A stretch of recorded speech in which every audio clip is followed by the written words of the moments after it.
Pada akhirnya Betty memilih mencoba membiasakan diri, meski belum jelas bagaimana ke depannya. Paling tidak orang baru yang kini memintanya untuk menganggap seperti keluarganya sendiri, nyatanya memang berlaku begitu baik. Berbeda dengan ketenangan yang mulai didapatkan Betty, di kediaman orang tua kandungnya justru terjadi perdebatan sengit antara orang tua dan adik kandungnya Betty, yakni Citra. Bagaimana bisa laki-laki itu memintamu menggugurkan kandunganmu, Cit? Teriak ayah Surya di Minggu siang. 2 hari setelah menikahkan Betty dengan supir Pak Yai, setidaknya itulah yang dipahami oleh keluarga Pak Surya. Ayah Surya yang kala itu mendengar isak tangis putrinya di dalam kamar, segera membuka pintu dengan keras. Setelah sempat mendengarkan ucapan sang anak yang tak mau menggugurkan kandungannya. Citra yang terkejut dengan kemunculan sang ayah pun segera melemparkan ponselnya ke kasur, membuat orang di sebelah sana memutuskan panggilan telepon setelah mendengar ucapan ayah Citra. "Bu, bukan begitu ya," ucap Citra seiring dengan tangis yang semakin deras. "Bukan begitu bagaimana? Ayah dengar sendiri kamu bilang gak mau gugurkan kandungan itu. Berarti lelaki brengsek itu mau lari dari tanggung jawab," cercah ayah Surya.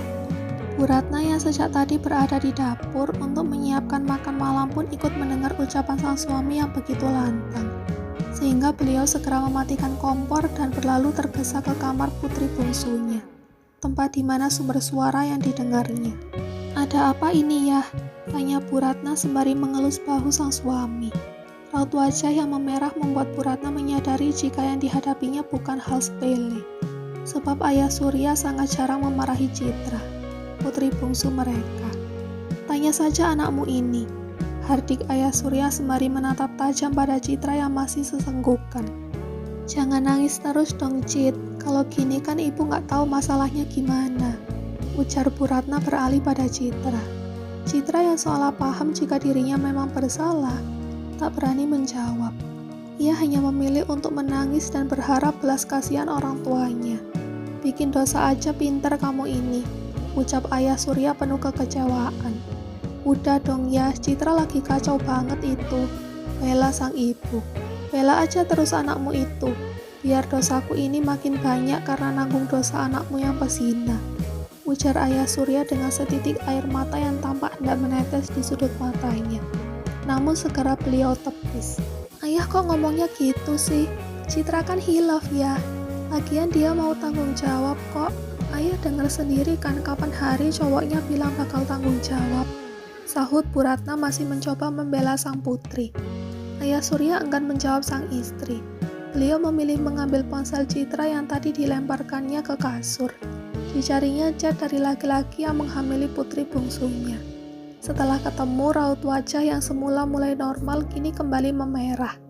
Terlihat sekali jika apa yang dibaca ayah Surya pastilah bukan hal yang bagus. Tanpa bicara lagi, ayah Surya segera memberikan ponsel tersebut kepada sang istri dan memintanya untuk membaca apa yang baru saja ia baca. "Panggil laki-laki itu ke sini. Hari ini juga bersama orang tuanya. Kalau tidak, jangan salahkan ayah kalau malam ini juga dia akan ayah laporkan ke polisi, karena sudah menghamili kamu," perintah ayah Surya dengan tegas seraya berjalan keluar dari kamar putri bungsunya itu. Bu Ratna yang baru saja membaca pesan yang berada di ponsel Citra pun dibuat semakin terkejut. Namun kali ini beliau tak lagi membela sang anak, seolah tahu rasa kecewa yang dialami suaminya. "Turuti apa yang dikatakan ayahmu," ucap Bu Ratna seraya memberikan ponsel tersebut pada pemiliknya. Tanpa berbicara lagi, Bu Ratna pun keluar dari kamar sang putri, mencari keberadaan sang suami. Beberapa jam kemudian, sebuah mobil tampak berhenti di depan rumah ayah Surya. Bu Ratna dan ayah Surya yang sengaja duduk di teras sore itu segera berdiri. Keduanya mengira jika yang datang adalah kekasih Citra. Namun ketika pintu mobil terbuka, justru putri kedua merekalah yang datang, dengan didampingi oleh Alfa suaminya. Style Alfa kali ini sangat terlihat santai, dengan celana jeans dan kaos polos bergerah, membuatnya terlihat jauh berbeda dengan saat pertama kali mereka bertemu. Betty yang sejujurnya rindu dengan rumahnya pun segera mendekat. Ia menghampiri ayah dan ibunya. Ada raut haru di mata ayah Surya. Namun lelaki parubaya itu segera menepisnya. "Mau ngapain, Bet?" tanya Bu Ratna setelah Betty menyalami dirinya. Betty mau ambil baju dan buku-buku kuliah Betty, Bu," jawab Betty sedikit nyesek. Sebab sejujurnya ia benar-benar merindukan rumah dan keluarganya. Ya meski seringkali Betty diperlakukan sedikit berbeda di rumah itu. "Kirain mau tinggal di sini," ucap Bu Ratna. "Apa sih, Bu?" tegur ayah Surya yang merasa ucapan istrinya kurang pantas didengar oleh menantu barunya. "Masuk dulu Betty, Alfa. Kita ngobrol dulu di dalam," ajak ayah Surya. Beliau pun sebenarnya juga merasa rindu pada anak keduanya, yang sejujurnya paling bisa membanggakan dibandingkan dua saudara lainnya. Ya gimana kalau nanti keluarganya Dika kesini?" sahut Bu Ratna. "Ya kita terima, Bu, orang belum datang juga," jawab ayah Surya sembari berjalan masuk ke dalam rumah, dengan diikuti oleh istri, anak, serta menantunya. "Dika siapa ya?" tanya Betty sembari menundukkan diri di kursi ruang tamu. "Itu calon suaminya Citra," sahut Bu Ratna. Nah ini Betty mau menanyakan juga, kenapa Citra terburu-buru menikah? Dan kenapa juga Betty harus nikah duluan kalau Citra ingin menikah, Bu? Tanya Betty penuh rasa ingin tahu. "Soalnya Citra harus menikah dalam waktu dekat," jawab ayah Surya singkat. Alfa pun memilih diam saja, menyimak pembicaraan keluarga istrinya itu. Ia merasa belum ada celah untuk dirinya menanggapi perbincangan tersebut. Kalau Citra harus menikah, kenapa Betty juga harus menikah duluan? Kalau Citra harus menikah, ya menikah saja. Kenapa Betty harus tiba-tiba jadi istri orang? Dan gak ada yang ngasih tahu apapun soal ini sebelumnya. Keluh Betty penuh dengan nada kekecewaan terhadap keluarganya. Sudah baik kamu dinikahkan dulu. Kalau kamu nikah belakangan belum tentu juga ada yang mau sama kamu. Tahu sendiri kan di keluarga kita kalau ada yang dilangkahi nanti jadi perawan tua. Kamu mau gak menikah sampai tua? Kayak budemu, jawab Bu Ratna yang masih tak memberi penjelasan yang pasti pada Betty. "Ibu, kamu buat minum saja sana," titah ayah Surya yang mulai jengkel dengan sikap sang istri. Bu Ratna pun mau tak mau menuruti perintah sang suami. "Kenapa Betty gak boleh punya pilihan sendiri ya?" tanya Betty dengan mata berkaca-kaca. "Karena pilihan ayah untukmu pasti yang terbaik, termasuk soal suamimu. Dia sudah yang paling baik dibandingkan suami Alifa dan calon suami Citra," jawab ayah Surya dengan tegas, seraya menatap Alfa dengan penuh arti. Alfa seperti biasa, hanya bersikap datar saat Betty mengikuti arah pandang sang ayah. Tak lama Bu Ratna pun keluar dengan membawa 2 cangkir teh yang segera diletakkan dengan cuek. "Minum dulu nak, nanti ikut makan malam di sini ya. Ibu sudah masak banyak tadi," pinta ayah Surya. "Sepertinya kami nggak bisa lama-lama ya, takut kemalaman," lah Alfa yang terlihat enggan setelah melihat raut wajah Bu Ratna yang kurang mengenakkan. "Kemasi semua yang kamu butuhkan, lalu kita pulang," ucap Alfa kemudian pada Betty yang masih mematung. "Biar ibu bantu, Bet. Sebagian sudah ibu masukkan ke kopermu sih, tapi kayaknya belum semuanya," sahut Bu Ratna. Membuat Betty tak habis pikir jika dirinya seolah-olah benar telah diusir dari rumahnya sendiri. Betty pun bergegas ke kamarnya. Di sana ia melihat koper yang telah berisi bajunya tanpa acak-acakan, seperti telah dibongkar seseorang. Betty tak ambil pusing, ia memilih membuka lemari, melihat baju-baju yang masih bagus untuk ia bawa. Sebab baju yang ada di koper hanyalah baju sehari-hari yang kebanyakan warnanya telah pudar. "Baju Betty yang hitam dapat kado dari Lisa mana, Bu? Baju biru yang ibu belikan lebaran kemarin juga mana? Baju marun yang dibelikan ayah kok nggak ada? Kenapa tinggal baju Betty yang bulak saja ini?" Keluh Betty setelah beberapa saat mencari baju-baju yang ia rasa masih bagus, sebab jarang ia pakai. "Alah, palingan diambil adikmu, Bet. Udah sih masalah baju aja loh. Nanti kamu bisa minta beliin suamimu lagi. Dia kan sudah kerja," jawab Bu Ratna dengan enteng. "Citra juga mau nikah, Bu. Kenapa nggak nyuruh dia minta ke suaminya aja nanti? Kenapa harus ambil baju-baju kesukaan Betty?" ucap Betty dengan tangis yang mulai keluar. Ia tak bisa menahan air mata yang sejak tadi ia tahan. Suami Citra masih kuliah, belum kerja seperti suamimu, yang meskipun cuma supir, setidaknya sudah punya penghasilan sendiri, jawab Bu Ratna lagi-lagi dengan santainya. Sedangkan Betty yang sudah diliputi rasa kecewa terhadap sikap sang ibu, memilih untuk diam dan lanjut berkemas. Kali ini ia memilih untuk mengemasi buku-buku, laptop, dan perlengkapan kuliahnya. Kecewa yang dirasakan Betty semakin membesar saja. Rasa rindu tak ia tuntaskan dengan pertemuan yang mengobati. Karena nyatanya justru rasa sakit kembali yang justru ia rasakan. Usai berkemas, Betty pun segera mendekat ke arah suaminya, yang tampak berbincang serius dengan Ayah Surya. "Sampun, Kang," ucap Betty membuat Alfa menoleh. Alfa pun membantu Betty memasukkan barang-barangnya ke mobil. Usai memasukkan barang-barang Betty, mereka masuk kembali ke dalam rumah hendak berpamitan. Namun karena azan maghrib telah berkumandang, mereka memutuskan untuk sholat terlebih dahulu sebelum benar-benar pergi. Usai maghrib, Citra baru keluar dari kamarnya. "Keluarga Mas Dika kesini jam 7 ya," ucap Citra mendekat pada Ayah Surya seraya menunduk ketakutan. Ayah Surya pun hanya mengangguk tanpa menjawab perkataan Citra. "Kami mau pamit dulu ya, ucap Alfa. Citra yang mendengar suara Alfa pun menoleh. Ia lagi-lagi terkesima dengan kakak iparnya itu. 2 kali bertemu, 2 kali pula Citra sedikit enggan mengalihkan tatapannya. "Di sini aja, Al, sekalian nunggu calon keluarga suami Citra datang. Nanti kita makan malam bersama," pinta Ayah Surya. "Mbakmu dan suaminya juga lagi dalam perjalanan loh, Bet. Kamu pasti kangen sama ponakanmu kan?" ucap Ayah Surya mencoba menahan putri keduanya itu. "Maaf ya, Alfa takut Betty kecapean. Ia harus mulai kuliah besok pagi. Apalagi jarak rumah ke kampus Betty lumayan jauh. Jadi sepertinya ia perlu istirahat," kala Alfa seraya mengelus kepala Betty, membuat Betty menegang. Sungguh Betty merasa hilang kesadaran sesaat mendapat perlakuan aneh dari suaminya itu. "Udah sih ya, jangan dipaksa kalau nggak mau. Nanti malah nggak mau pulang, kita yang repot," sahut Bu Ratna. Ayah Surya pun tak menanggapi ucapan sang istri, dan hanya menanggapi pamitan Alfa dan Betty. Pasangan suami istri baru itu mencium tangan kedua orang tua Betty. Citra pun mencium tangan Betty, tanpa berbincang, sebab ia berharap bisa menjabat tangan Alfa dan mencoba menggodanya.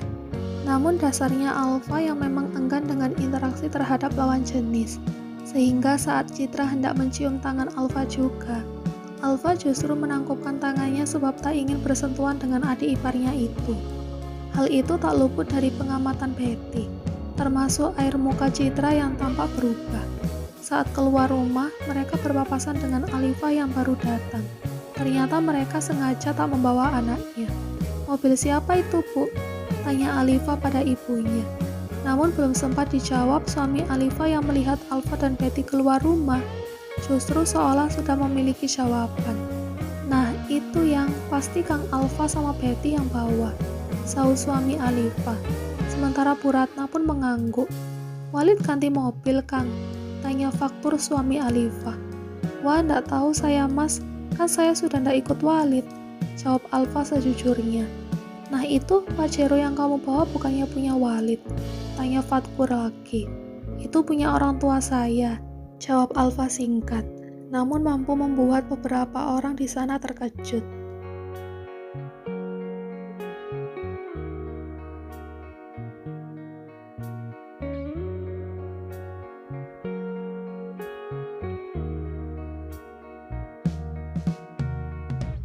Kepergian Alfa dan Betty menyisakan tanya di benak keluarga Ayah Surya.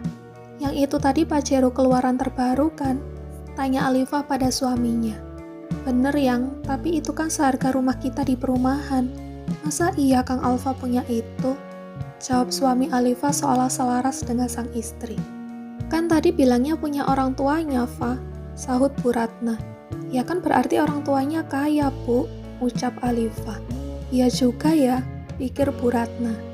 "Kalau orang tuanya kaya, nggak mungkin anaknya jadi supir, Mbak. Palingan juga mobil rental itu," sahut Citra yang sejak tadi ikut nyimak. "Iya juga ya, Cit. Lagian ngapain juga jadi supir kalau keluarganya mampu," jawab Alifa menyetujui. Sudah, jangan ngurusi hidup saudara kalian. Kayak sudah paling bener aja, saut ayah Surya. Ih, ayah nggak asik padahal biasanya juga ngikut aja kalau kita lagi ngomongin Betty, ujar Alifah. Iya, itu sebelum ayah sadar kalau cuma Betty yang bisa ayah banggakan dibanding kalian berdua, jawab sang ayah sembari berlalu. Beliau memilih masuk ke dalam kamar, agar tak lagi mendengar kalimat-kalimat buruk lainnya, yang pasti akan dilontarkan anak-anaknya pada Betty. Ayah kenapa sih, Bu? Perasaan dulu kalau kita ngomongin Betty, ayah fine-fine aja, keluh Alifah. Sementara Bu Ratna hanya menggedikkan bahu, enggan menjawab. Bukannya Bu Ratna tak tahu mengapa suaminya demikian, hanya saja beliau juga malas membahasnya. Karena sejujurnya beliau pun ikut merasa kecewa, seperti sang suami, pada dua anak perempuan yang disayanginya melebihi saudaranya yang lain. Justru dari dua putri tersebut kekecewaan itu berasal. Ya, Alifah dulu juga seperti Citra. Bedanya kala itu Alifah memang sudah bertunangan dengan suaminya. Hanya saja belum sah. Namun karena sudah terlanjur isi duluan, sehingga pernikahan mereka dipercepat. Rasa kecewa terhadap Alifah yang baru pudar kini ia ingatkan lagi oleh Citra, yang membawa berita yang sama. Namun di usia yang lebih muda dan dengan entah lelaki siapa. Karena sebelumnya lelaki yang disebutkan oleh Citra tak pernah dibawanya ke rumah, atau hanya belum bertemu dengan keluarganya. Sementara di gelapnya jalan raya yang hanya diterangi oleh lampu jalan di tengahnya, sebuah mobil yang jadi bahan pembincangan keluarga Surya melintas dengan tenang, meskipun kecepatan cukup tinggi, sebab kini mobil tersebut berada di jalan tol.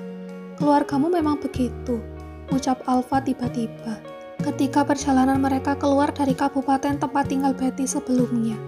Memang begitu. Ya biasanya nggak sampai kayak nggak menginginkan aku di sana sih, Kang, jawab Betty jujur. Berarti biasanya memang nggak ngenakin gitu, tanya Alfa penasaran. Kalau ke Betty ya emang gitu, gak tahu salah Betty apa, jawab Betty sembari mengalihkan pandangannya ke jendela. Maaf ini, ada kemungkinan nggak kalau kamu bukan anak kandung mereka? Tanya Alfa begitu blak-blakan, sehingga membuat Betty setengah menoleh ke Alfa yang masih serius menyetir. Dulu Betty juga mikir begitu. Sudah sering kali Betty tanya kenapa Betty diperlakukan berbeda. Tapi ibu selalu marah, dan ayah selalu menjawab kalau Betty anak kandung mereka. Ayah juga menyangkal jika perlakuan mereka berbeda terhadap Betty. Ayah selalu merasa berlaku sama, terang Betty. Sejujurnya Betty kurang yakin, haruskah ia menceritakan isi hatinya pada Alfa mengenai keluarga. Namun jika dipikir lagi, Alfa lah yang ingin tahu kehidupannya. Jadi sepertinya nggak ada masalah jika ia sedikit bercerita. Dan aku baru sadar hari ini, kalau ayah memang selalu berlaku lebih baik daripada ibu. Tapi kalau Kang Alfa menyangka Betty bukan anak kandung, sepertinya Kang Alfa salah. Karena di keluarga besar kami mereka selalu mengatakan Betty paling mirip dengan ibu. Dan hanya Betty yang memiliki hidung seperti ayah. Sambung Betty sedikit terbuka. Alfa yang mendengar ucapan Betty pun melirik gadis yang kini menatap lurus ke depan, dengan sedikit murung. Iya sih, kalau dipikir kalian bertiga memang mirip. Hanya saja kamu lebih gelap, ejek Alfa berusaha menghibur Betty. Namun bukannya terhibur, Betty justru terlihat begitu kesal. Betty gelap karena cuma Betty yang kalau keluar rumah harus naik angkot, nunggunya kena panas. Keluh Betty sembari mengerucutkan bibirnya, membuat Alfa sedikit menarik ujung bibirnya ke atas, hanya sedikit sehingga tampak begitu samar. Lagi-lagi Betty tertidur di perjalanan menuju rumah keluarga Alfa. 2,5 jam perjalanan Betty habiskan dengan tidur, dan baru bangun ketika mobil berhenti. Sebab Alfa harus turun dan membuka pintu pagar rumah. Waduh, biar saya saja mas, tadi cukup klakson aja harusnya biar nggak perlu turun, ucap seorang satpam yang melihat Alfa hendak membuka pagar. Nggak apa-apa pak, makasih ya, jawab Alfa sembari kembali masuk ke dalam mobil. Sudah bangun, ucap Alfa yang melihat Betty mengucek matanya. Iya Kang, jawab Betty. Syukurlah nggak perlu gendong, gumam Alfa. Betty berat ya Kang, maaf ya kemarin harus gendong Betty. Harusnya dibangunin aja nggak apa-apa sih sebenarnya, ujar Betty dengan raut bersalah. Iya berat bikin pegel, jawab Alfa sembari memasukkan mobil. Sementara Betty tampak memayunkan bibirnya lagi. Dan itu tak luput dari penglihatan Alfa. Begitu mobil berhenti, Betty pun turun. Ia segera memposisikan diri ke belakang mobil, bersiap mengambil barang-barangnya. Menunggu beberapa saat, namun bagasi mobil tampak masih terkunci. Meski ia coba buka berkali-kali, Betty pun celingukan mencari Kang Alfa agar membukanya. Ternyata Alfa sudah tak ada di garasi. Betty pun masuk ke dalam rumah. Dan melihat Alfa yang mulai naik tangga sepertinya hendak segera ke kamar. Loh Kang, barang-barang Betty belum dikeluarkan, bagasinya masih terkunci, keluh Betty. Biarin aja, besok aja baru diturunin. Cepat naik terus tidur, jawab Alfa yang kemudian tak menghiraukan Betty lagi. Sedangkan Betty pun hanya bisa menurut. Hendak protes pun sepertinya percuma. Di rumah biasanya ia juga protes namun tak didengar. Jadi lebih baik menurut. Selagi hal itu tak terlalu buruk, pikirnya. Keesokan harinya seperti biasa Betty bangun pagi, sholat subuh dan ngaji sebentar, kemudian membantu Mama Nanda memasak. Alfa tak lagi menegur Betty, ia sendiri juga tak ingin memaksa. Gadis yang baru dinikahinya itu untuk menjadi makmumnya saat sholat, sebab rasa canggung karena bersama dengan seorang perempuan. Di dalam kamar saja masih belum bisa ia atasi dengan baik. Sarapan pagi ini didominasi oleh masakan yang dibuat oleh Betty. Ia pun segera memanggil suaminya saat semua hidangan telah tersaji di meja makan. Wah, sepertinya Papa belum pernah makan menu masakan ini, ucap Papa Rendra mengamati isi mejanya. Mama nemu resep baru, sambung Papa Surya penuh tanya. Bukan Pak, ini masakan menantu sampean semuanya ini. Mama cuma bikin jusnya aja. Ternyata menantu kita sangat pintar masak loh Pak. Puji Mama Nanda membuat pipi Betty memerah tersipu. Ini cuma masakan biasa aja, Ma, Pa, jawab Betty merendah. Ini macam-macam loh, Nduk. Mama jadi curiga bentar lagi masmu ini bakal ngembang kalau makan enak tiap hari. Ujar Mama Nanda membuat Alfa tersedak. Sehingga Betty pun refleks memberikan segelas air. Sudah jangan ngobrol terus, yuk dilanjut makannya, ajak Papa Rendra, yang langsung dituruti oleh anggota keluarga yang lain. Hari ini Betty sudah mulai kuliah ya? Tanya Papa Rendra membuat Betty mengangguk. Iya Pak, Betty sekalian mau izin, ini nanti masuknya jam 10 soalnya. Kayaknya Betty harus berangkat habis ini biar nggak telat naik busnya Pak, jawab Betty.